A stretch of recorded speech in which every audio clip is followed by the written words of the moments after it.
All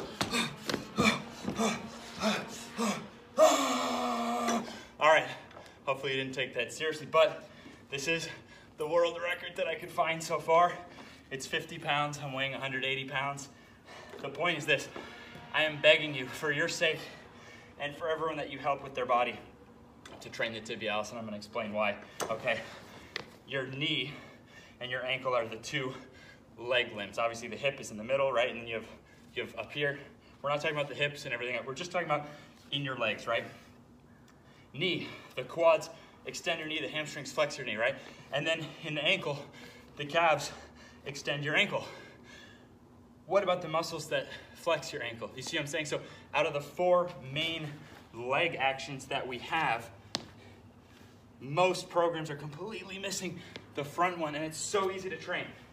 On zero, so if you're a beginner, just walk your feet out, butt against the wall only, flex your toes up. If you can't get them up without cheating, with straight leg, because we're training what's below the knee, stand a little closer. If that's too easy, stand farther. 2 sets of 25, 3 times a week. Now, intermediate, you could do against the wall. Intermediate is setting a 5-minute timer and trying to get 100 reps. Or you could start, I prefer to start to load at that point. The reason is because notice the stretch. So now I'm really getting a full range, which you can't quite accomplish from the goal, but you actually, to be really clear, you actually can, but it's relative to your strength, right? So grandma can't get a full stretch, okay? But grandma can use this with light weight and get a full stretch. You see what I'm saying there? So I do like, once you get into intermediate, which is dense strength, I do like loading. And then in standards, the whole point of standards is to create a different standard of what we can train to in terms of human bulletproofing.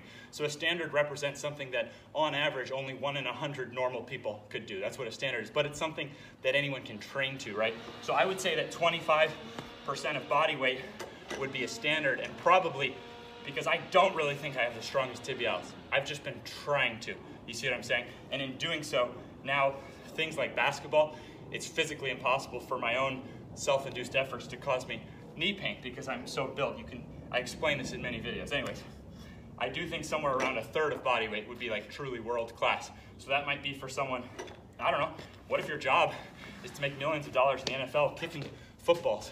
But you know how many kickers I've trained who have nasty shin splints and stuff? My shin splints were so bad in college, I used to have to pre-wrap and tape all the way up to here before practices. And no matter how strong I got my knees, my ankles were the weak point, that I still couldn't jump off one foot. I still struggled with shin splints. So the stronger you get the hips, the more responsibility you have to have a stronger knee. So a more powerful hip only increases your chances of knee surgery if you don't proportionally bring up the knee, and the stronger you get the knee, the more you increase your chances of ankle, shin, Achilles, foot pains and problems, because you're physically able to put more force than can keep up.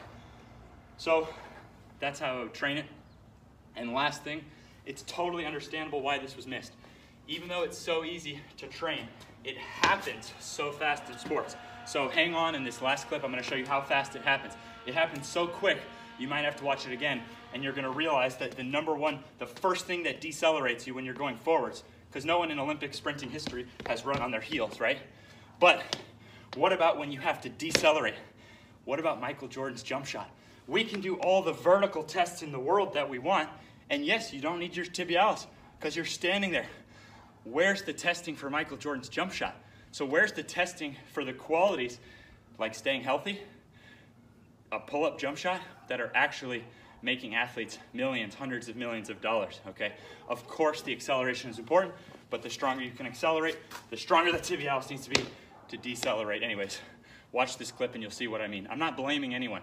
It happens so fast. The tibialis gets used so fast. So it's one of our 4 functions: knee extension, knee flexion, ankle extension, ankle flexion. Miracles await. Just showed you how to do it. For anyone who's wondering, the home gym guys came to me a few months ago, said, what needs to exist? I described it. Those guys are legends. Look at how user-friendly this is. And do you know how easy this is with light weights? We've already had literally grandmas using it, okay? This is over 1/4 of my body weight, and I can just load up like that with measurable accuracy, right? Think about the strongest people in the world, powerlifters, Olympic weightlifters, they know what they're lifting, right? So once you master body weight, then we want to gradually load in dense, zero body weight. Dense, the idea is gradual loading, and then standards, the idea is to actually measurably see, how much you can do. All right, I need to shut up. Have a great week.